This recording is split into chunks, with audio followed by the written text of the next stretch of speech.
मध्यम मार्ग YouTube channel में मैं डॉक्टर पुष्पा कांबळे आप सबका स्वागत करती हूँ। आज मैं आपको सिद्धार्थ गौतम से भगवान बुद्ध की यात्रा में अष्टांग मार्ग की व्याख्या में 8 मार्ग हैं और 8 मार्ग में से सम्यक वाणी में कौन कौन सी वाणी में क्या क्या बोला जाता है, इनका विभाजन किया गया है।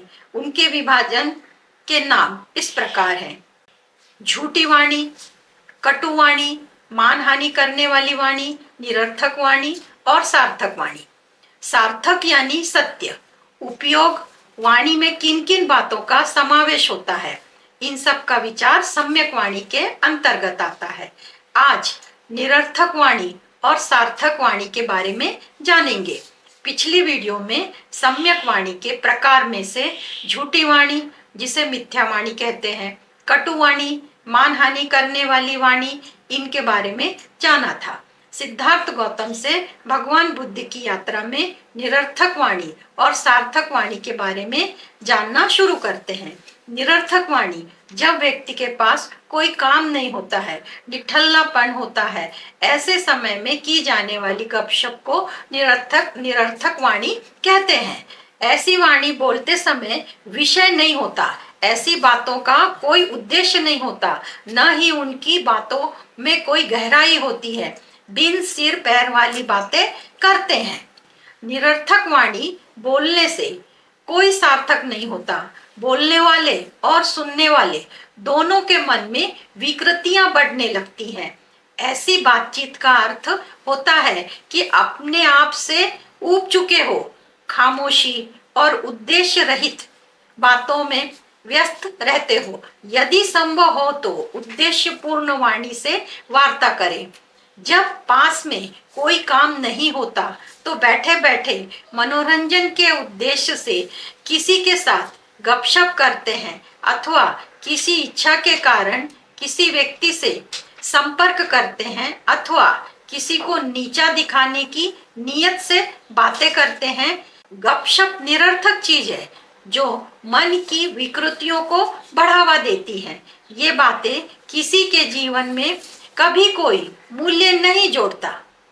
ऐसी बातों का किसी भी प्रकार का उपयोग नहीं होता।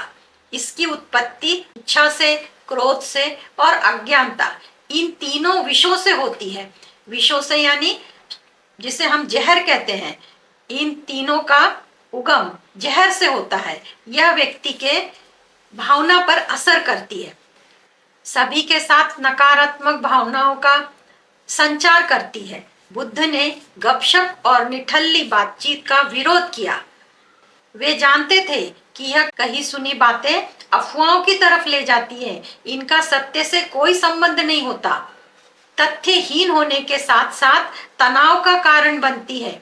उन्होंने उद्देश्य पूर्ण बातचीत को महत्व दिया था, उन्हें प्राथमिकता प्रदान की थी, क्योंकि निरर्थक और बिना उपयोग की बातें ज्ञान की प्राप्ति के लिए रास्ते में बाधा बनती है, ज्ञान प्राप्ति के मार्ग से भटक जाती हैं। बुद्ध ने कहा, यथासंभव निरर्थक बातों से दूर रहना चाहिए, उस पर अंकुश लगाना चाहिए।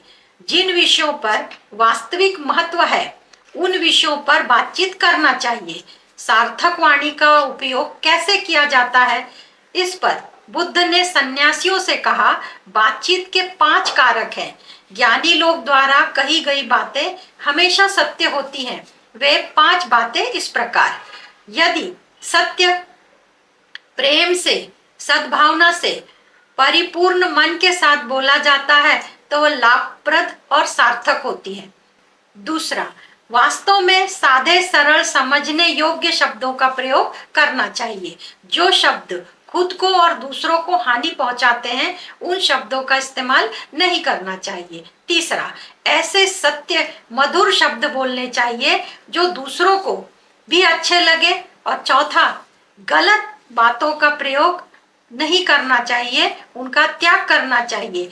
केवल वही बातें बोलनी चाहिए जो कानों को प्रिय लगे, बातें स्नेहपूर्ण हो, विनम्र हो, अधिक पैमाने पर लोगों को अच्छी लगने वाली हो।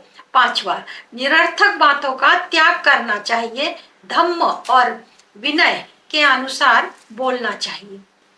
बुद्ध कहते हैं बोलते समय अपने व्यवहार में 5 बातों का विचार करना चाहिए, उनको महत्व देना चाहिए। सम्यक वाणी में इन बातों का समावेश किया गया है। झूठ नहीं बोलना, बुराई नहीं करना, किसी से मतभेद नहीं करना, स्वभाव से व्यवहार में अपनापन दिखाना, नीति अच्छी रखना, विनम्र रहना, अपमान नहीं करना, गाली गलौज वाली भाषा का इस्तेमाल नहीं करना, बिन मतलब की बातें नहीं करना। बुद्ध अभय राजकुमार को 6 प्रकार की प्रक्रिया समझाते हैं, जिसके द्वारा बुद्ध निर्णय करते हैं कि कब क्या कहना चाहिए और कब क्या नहीं कहना चाहिए।